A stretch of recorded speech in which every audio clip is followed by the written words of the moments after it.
But whoa, Leafs win, man. Over the second in the North, Winnipeg Jets, right, folks? Oh my goodness. Is there anyone that's going to be able to step up and actually knock Toronto down a peg? I don't think so. Not right now. Not right now. Leafs did it again, man. I told you guys the loop would cycle over again. I told you. They're a team of cycles. They're a team of loops, okay? We just did the thing where we lost the games that everyone expected us to win. Everyone thought it was a guaranteed win. We just lost those. Now here's a team trying to take our place for first overall. What do the Leafs do? Say night-night with authority. With authority today. Some physicality. Loved it, right? Intensity. Here's another thing, okay? How about Joe Thornton, getting in Ehlers' head the whole game. Well, by the end of it anyways, right? Now, some people might look at that footage and go like, we talking about Ehlers looks like he's totally in charge, right? It's Thornton that's losing his mind. And you're right. But that's Thornton's game, you see? He wants you to be distracted with him. So he has to act like he's got a real problem with Ehlers right now. He doesn't have a problem with Ehlers. No, maybe a little bit of one. But he's trying to stir it up so that everyone will pay attention to him. That way, they'll forget about trying to tie up the game. And instead, they'll just want to fight him or something like that, right? Or just keep yapping away. The fact that Ehlers is even engaging with a guy on Thornton's level, because let's be real, in terms of pure talent, right? Like, where's Thornton at there, right? He's aiming up on this one, and he's taking a very dangerous player for Winnipeg out the game for the rest of it. Hey, nice, Luke.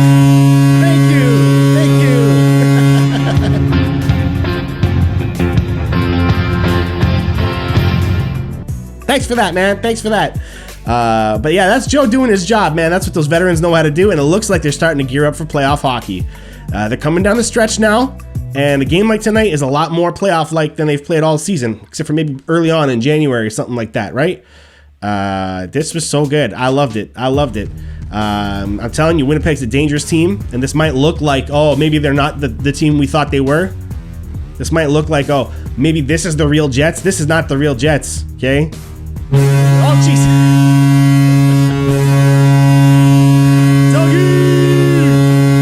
Dougie! Mr. Glatt in the house. Little Goon. My favorite hockey movie of all time, by the way, Goon. Right on, right there. Doug Glatt in the house, you know? Obviously the real one, of course. Right, guys? But thank you for coming along for the ride, right? This is it.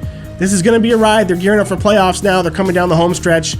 And I'm telling you right now, these veteran guys, look at Wayne Simmons out there getting in people's faces. Oh, here it comes. Here it comes. Oh, it was almost like clockwork or like some sort of pre-written storyline, you know? For Paul Maurice to have that sarcasm. A former Leaf head coach, by the way.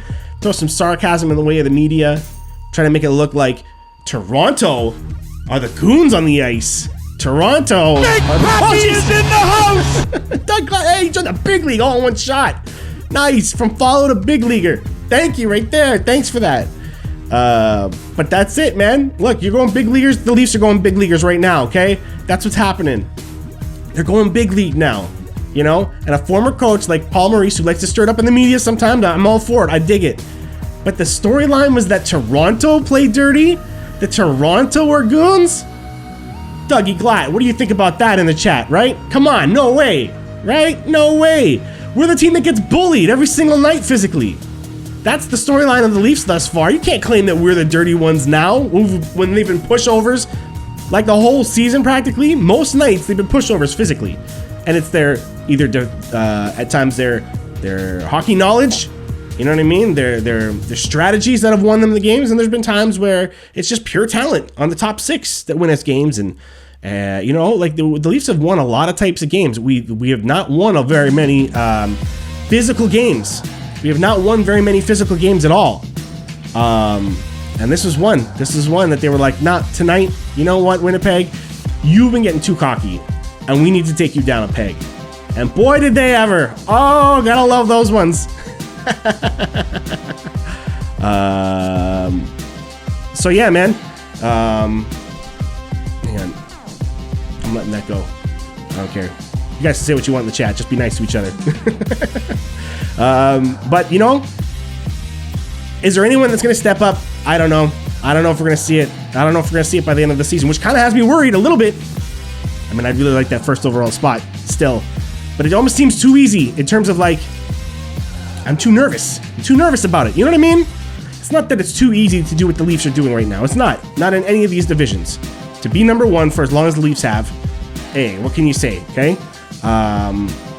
But other than that, I know you guys want to talk about the Sandin hit. I'm seeing that in the chat. Okay, so here's the thing about the Sandin hit. It's beautiful. It's beautiful. It's not illegal. Not in my eyes. Not in my eyes. That is not an illegal hit. That's not a dirty hit. That's not even a hit. That's a stop and lean. That's a stop and lean, okay? Screech on the brakes, lean back to make sure you're braced in, you're digging your feet in, right, on an angle, so that when that guy slams into you, Scheifele, right, hey, it's downtown Charlie Brown for you, right? I don't know.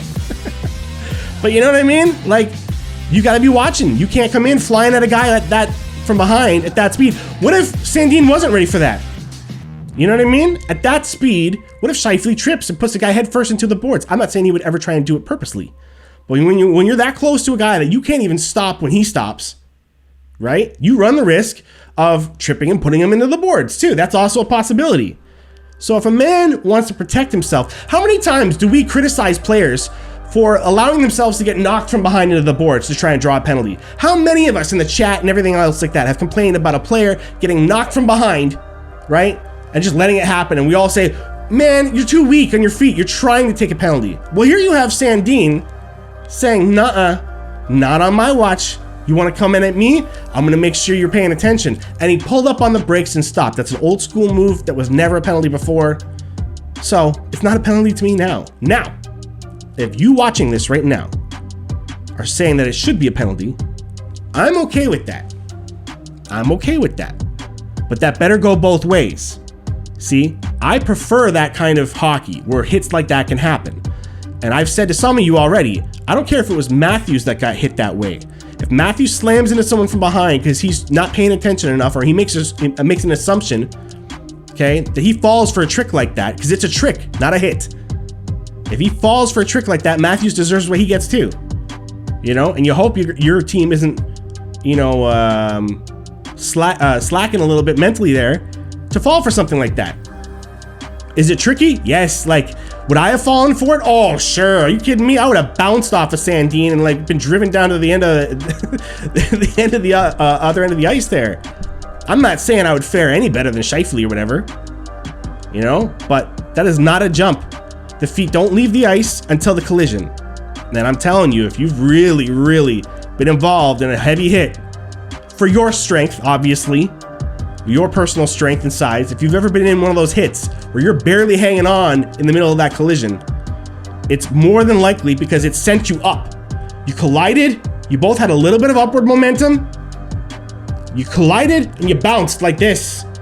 I've done it several times, man, and I never left my feet, nor did the guy that I ran into. He wasn't leaving his feet either, but when we collide, if you're both ready for it, because you're trying to make sure you win that battle, that's a lot of power. That's a lot of power to go like this. And it goes upward sometimes, okay? Happens all the time in the NHL, and I don't mind that, okay? But if you really think that that's a penalty, then you're entitled to say so. As long as you try to imagine, if that's Winnipeg doing it to the Leafs, does it still make you mad? You know? So for me personally, you could say, oh, what if it was Matthews? Oh yeah, well, Matthews should be paying attention. And I wouldn't think that was dirty at all. I want to live in a world where the NHL still allows that move, because that's a sweet move and it needs to be respected rather than trashed. Like, where are we at right now, guys? Can a guy not throw a hit anymore? Can a guy not protect himself anymore? Is that where we're at? Where as soon as you start doing this now, we're gonna start getting all riled up in the chat rooms and stuff like that about this player being dirty or that player being dirty. You know what I mean? Playoffs are coming, guys. I want to be able to see little jabs. I want to be able to see little cross checks. I want to be able to see all that stuff. It's what makes it the toughest sport on earth. One of, at least. You know? Those rugby guys, I don't know. They're pretty crazy, but I'd say it's even tougher than football for the most part. The speed in which they collide. Not to mention in football, you kind of have an understanding. There are people that are trying to hit and people that keep from being hit. Everybody's kind of got their roles, right? In hockey, you never know who might decide to step up and throw a huge hit. It could be Marner. Marner could pop some dudes if he really wanted to, but he doesn't because he knows if he does, that makes him fair game for their hits because he's one of our stars. Stars can't hit anybody unless they're saying, okay, fair game, you can hit me, right? So there are times where you'll see like a Crosby or a McDavid throw a hit, something like that, right? And in that game, they're welcoming the hits back at that point. You can't hit a man and then just be like, yeah, but I'm a star, you can't touch me. No, right? So look, man, I don't think it was a dirty hit. I don't think it was anything worth getting all riled up about. I thought it was a slick little move. And, the Jets are playing tough all game too, right? The Jets were taking little cheap shots and doing stuff, and I got no problem with that. I don't think the Jets did anything dirty. They stuck up for themselves. Guys, this is competitiveness, right? This is a real competition between two teams that are duking it out for first in the division. Like, that's exciting. Can we just enjoy it, right? So, we'll see. We'll see if anyone else can take us down a notch or two. You know what I mean? We'll see. It's obviously possible, but at the same time, it's looking pretty good right now, eh? It's looking pretty good, Leafs fans. So that's what I think, right? And if you're watching this later on YouTube, you're missing out on all the cool stuff that we're doing live with all these. I always do that. With these fine folks right here, you need to be here live, okay? Do it. Twitch.tv/trubeleafer down below, just like these people are here right now. What are you saying, people in the chat? Let's get to it.